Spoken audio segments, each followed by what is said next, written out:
Congratulations are in order to Mount Pleasant Football Academy for completing the formalities and crowning themselves CONCACAF Caribbean Club champions. They chose to do it the hard way, but this victory is just a continuation of the process by Mount Pleasant that is bigger than just winning the Jamaica Premier League or the Caribbean title.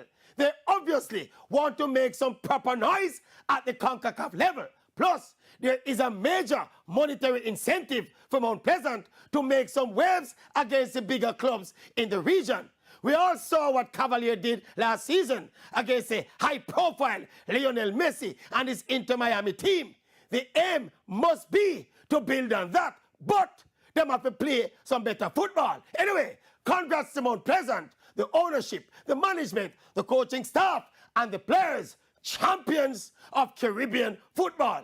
Make we see if Coach Tapper Whitmore can achieve even more. Well done, Tapper!